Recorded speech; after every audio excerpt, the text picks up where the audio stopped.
Must be the night for nostalgia. It's the second time I've had to follow John Clark. The first time was in 1965 when he finally left Fulton High School so I could take control of the 145-pound weight class. But it's good to see John again. It's my honor tonight to be Tim Moore's presenter. I coached with Tim for 15 years, but his service to our sport started way before me. A high school wrestler for Bainbridge Guilford High School, Tim began his coaching career with his first teaching job at Lafargeville. He started the wrestling program there, and in his 3 years there, he had a sectional champ and several sectional place winners. Tim moved to Fulton in the early 70s, where he resumed his coaching. He has coached at just about every level: varsity, junior high, freshman, JV, assistant varsity, and club coach. In 2002, he was honored with a selection as the national runner-up for Assistant Coach of the Year by USA Wrestling Magazine. Tim has contributed much to our sport. He developed and ran the Central New York Summer Wrestling League for 6 years and was a constant figure at wrestling clinics and competitions here and throughout New York State. What Tim loved to do most was coach the JV teams. He saw the work as preparing the younger kids for the next level, the championship level.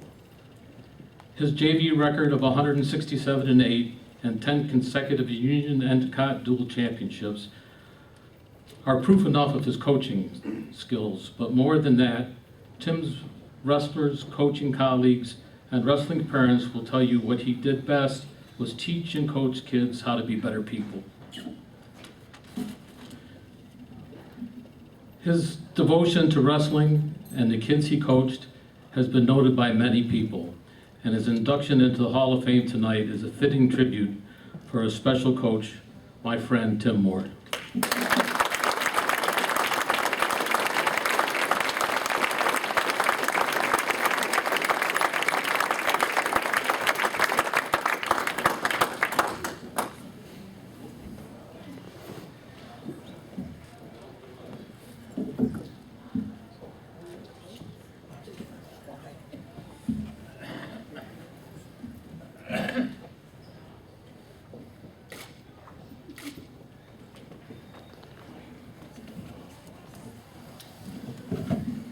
Thank you, Dick. I'm not sure why any of you would want to listen to me after listening to John Clark, but you have no choice. I want to thank the Friends of Section 3 Wrestling for this honor. I want to also congratulate the other nominees of 2015. I am proud to be considered a member of the Hall of Fame, and it's certainly something that I had hoped for. Next, I'd like to take a minute to recognize my family. Some who came a long way to help me celebrate this moment. First, my wife, Diane, who has been an important part of my wrestling career. My daughter, Susan, who came from Virginia. My daughter, Sarah, and grandson, Ethan, who came from Connecticut. My poor daughter, Rachel, who this morning was in Belgium, landed in Philadelphia, got on an airplane to come here, and the plane was canceled. So she's at home near Philadelphia. My son, Nathan, is here, and his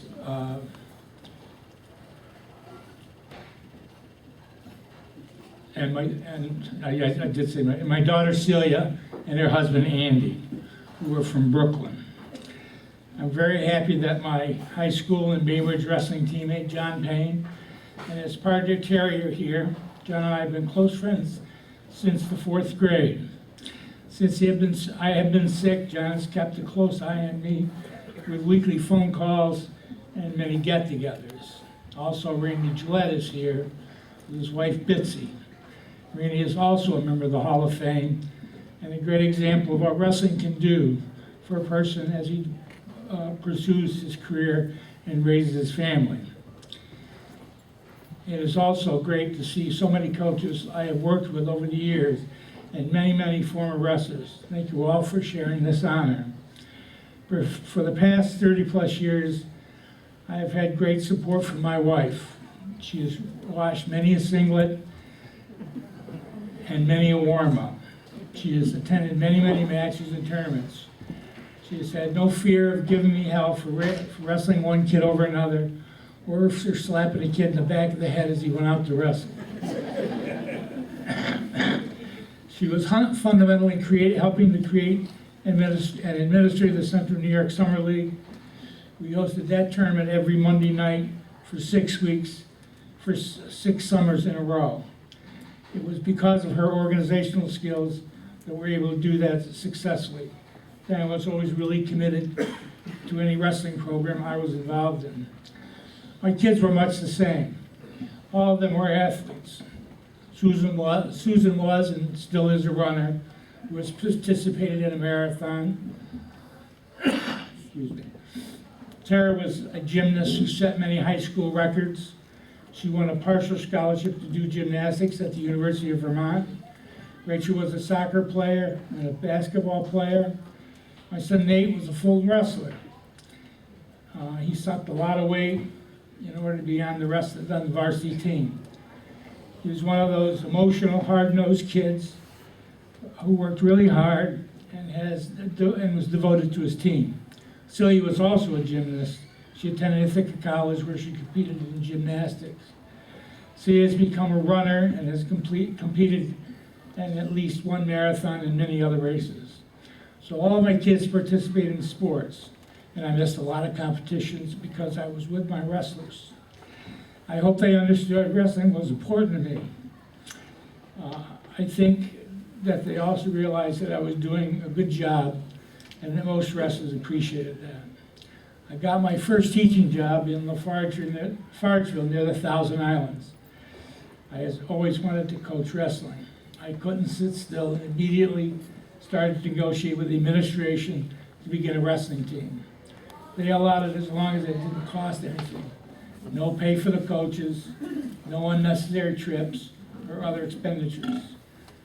Most people in Lafargeville had seen professional wrestling on TV, but none had seen a high school wrestling match.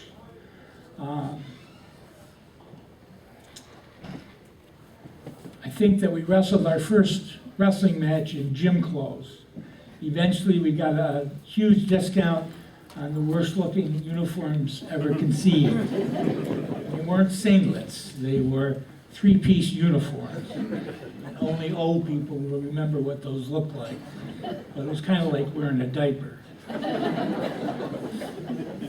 I was able to get about 15 kids to come out. Many of them just came and went. I had 2 standouts. One was a kid named Melvin Fitchett. In his second year as a wrestler, he placed 3rd in the Section 3 tournament. He finally lost to Pat Green in the semifinals. The other standout was Randy Gillette. He won the section tournament 3 times, and he placed 3rd in the state twice, and his senior year finally accomplished his goal to be a state champion. He wanted to wrestle at Syracuse University. I moved to Fulton originally to operate a business. I was close to the wrestling coaches, and when I left the business, I got a job as a teacher and the assistant junior high wrestling coach. The head coach was Jim Warbeck. I coached for about 25 years at Fulton. I was the head freshman coach. I became the JV coach and assistant varsity coach under Mike Connors. Mike was a great head coach, and I learned a lot about wrestling and about coaching from him. When you have success as a coach, you never do it by yourself. You need to have help from others. For us, it was the guys who coached the Pee-wees, the junior high, and the junior varsity. The varsity head coach either got a lot of criticism or a lot of praise. And you could look to the others, the coaches of the younger kids, who were responsible for some of what he heard. I was lucky. I had Dick Vafaya and a small group of young alumni who wanted to in some way stay in touch with the program, to continue to be part of the program. But the bottom line for me was Dick's contribution First, Dick and I agreed on what we wanted to do and how we wanted the program to operate and what we expected out of the kids. We wanted to teach them how to wrestle and to prepare them for being varsity wrestlers. I would often tell them I didn't care whether we won a match or whether we lost. My job was to get them ready for Mike Connors. So when I described our wrestling staff at the JV level, I always said we. We did it together. We all took responsibility for what went on in our part of the room. Often at the end of the regular practice, I would announce that the JVs were going to stay back. There were never any complaints from the kids. The kids just got a drink and then came back into the room. The varsity left. It was not until I had retired that I started to hear the complaints about JV staying back from the kids. And to tell you the truth, I was quite surprised. They really didn't like it. But that was our opportunity to focus on one thing and to do a little tough work. Sometimes there was some punishment for whatever rule had been broken. No matter who committed the crime, everyone took part because they were a team. It was also a chance for Dick to show some of his old Army physical education techniques. The kids put up with that. Or to teach them something that he had learned from watching the Iowa program. The kids also put up with that. We started a very intense off-season program. The week after states, we had morning weightlifting. 3 days a week. Weightlifting started at 6:30 or 6:15 and ended at 7:30, just in time for the kids to get to school. The results of the weightlifting program were good. Kids who started out small but ended up big and continued in the weightlifting program never were affected by their growth. By the time I left, we averaged about 20 to 25 kids a session.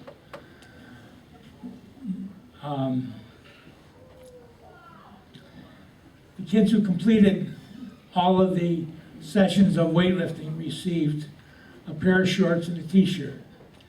Dick was in charge of buying the shorts and the t-shirts. And if you know Dick, they were not the expensive ones. Nevertheless, the kids who got the shorts and the t-shirts wore them proudly because that meant that they had achieved a goal that other kids didn't achieve or didn't want to try hard enough to achieve. The year after we left, the shorts got more expensive and the shirts got nicer. But that's the way it went. We also had spring wrestling. We would open up the room 3 days a week and brought in guest clinicians who volunteered their time willingly. Spring wrestling started as soon as states were over. We went from February to November. We were just about going anywhere to wrestle. Dick was the master of finding obscure places to go and wrestle. It got to the point where the kids would ask, "What time are we leaving?" Not "Where are we going?" nor even "Are we staying overnight?" So on Friday or Saturday during the spring and summer, we would load up and go wrestle.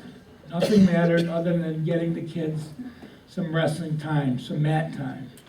I learned it was a mistake if your attitude during a low-level practice was to let the kids have a lot of free time.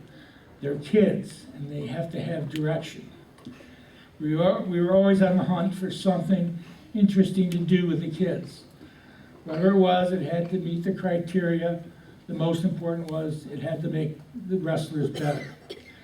I was reading a wrestling magazine and came across an article about how a coach in Nebraska had created a summer wrestling league.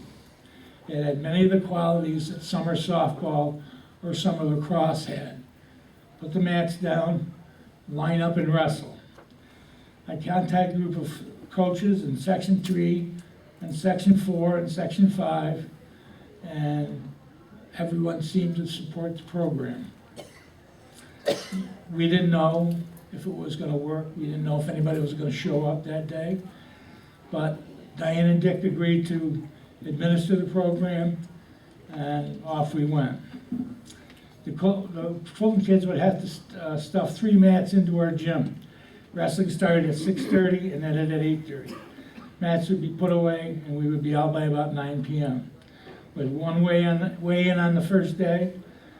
The key to the whole thing was the referees agreed to work for free. Dean Tracy organized the refs. He guaranteed how many refs we'd need, and then he produced that number of people. It was really interesting because many of the older referees said, "Boy, this will be a great place to train the younger refs." Well, interestingly enough, it wasn't the younger refs that showed up to referee. It was all the older guys with experience that showed up to referee. So we were happy that the Summer League had quality referees. And again, there's no way that there would have been a Summer League program without the cooperation of the referees. The Summer League was a great success. It brought together kids from Section 3, 4, and 5. There were some great matches, and there were many great kids who participated. We averaged between 60 and 100 wrestlers every week. I started wrestling when I was a little kid in Bainbridge. The neighbor kid was a wrestler, and I was happy when he asked me if I wanted to go to wrestling practice with him. I could only watch. I could not participate. After all, I was only in 5th grade. And back then there were no peewees or any other place to wrestle. The head coach forbid me to wrestle with any of the kids. There's no insurance to cover you. You haven't even had a physical. He would yell at me, but I couldn't help myself. I always thought I was addicted to wrestling for 2 reasons. One, I loved to be on top, pounded on some other kid. And second, I really didn't mind much having someone on top, being on bottom and having someone pound on me. I was never a great wrestler. I was medium at best, but I wrestled all the years I could in high school, and then 1 year in college until I was injured. And I have to tell you, I really enjoyed it. I always like to talk about what I learned from being a wrestling coach. I learned that when you have control of your team, you can really step up the training, the discipline, and the hard work. Kids get used to behaving in a way we require. When I was completing my CAS degree at Oswego, we had a course called Changing Culture in the School. We tried to adopt some of that to the wrestling program. One part of the culture of wrestling team was poor eating habits. We were working on getting the kids to eat better. Candies, cookies, soda, and all that stuff were forbidden on trips and on at-home eats. And in order to make sure the kids didn't bring any prohibited items, we instituted what we called the bag check. We claimed we were really checking to see if they had all of their equipment.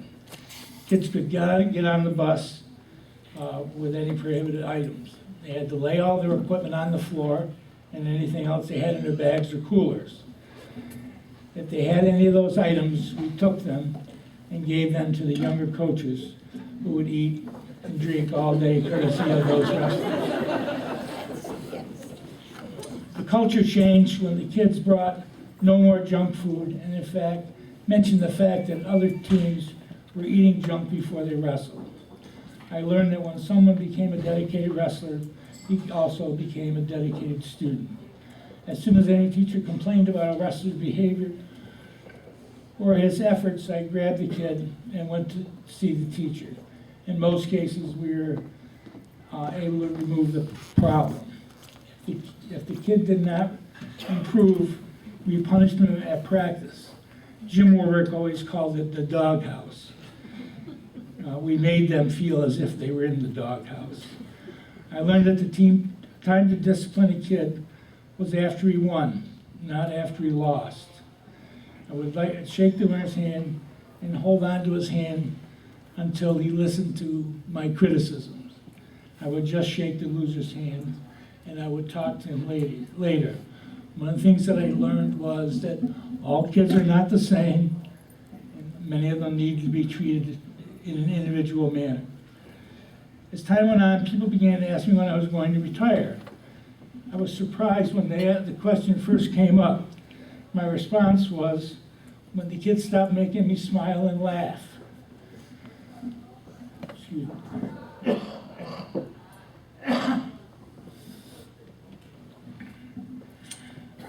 I got older and older, but that time never came. They still made me laugh. They still made me enjoy wrestling.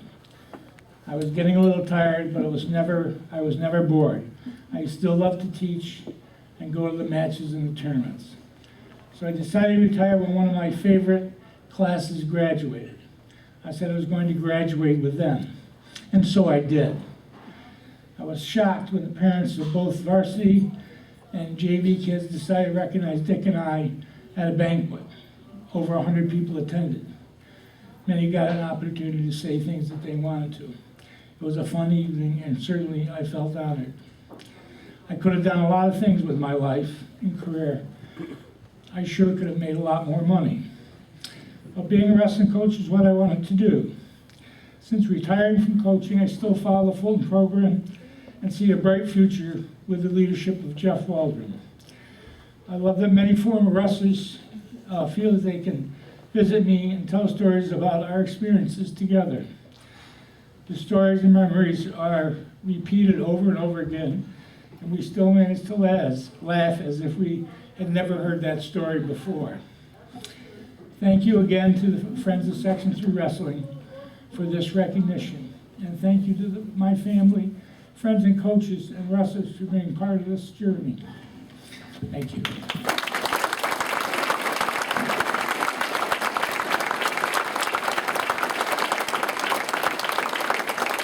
Keep it going for Tim Moore.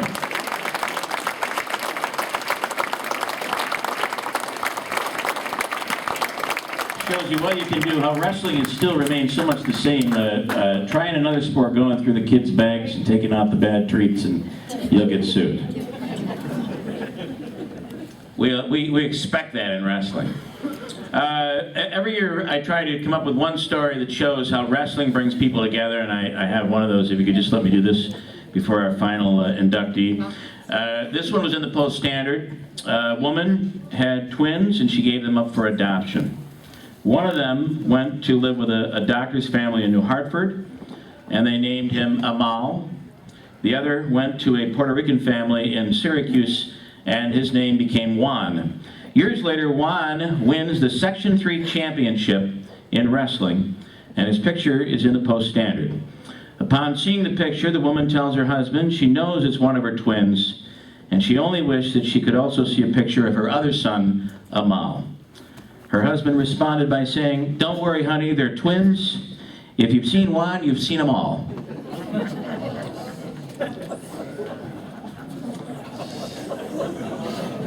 Letting that sink in for a second.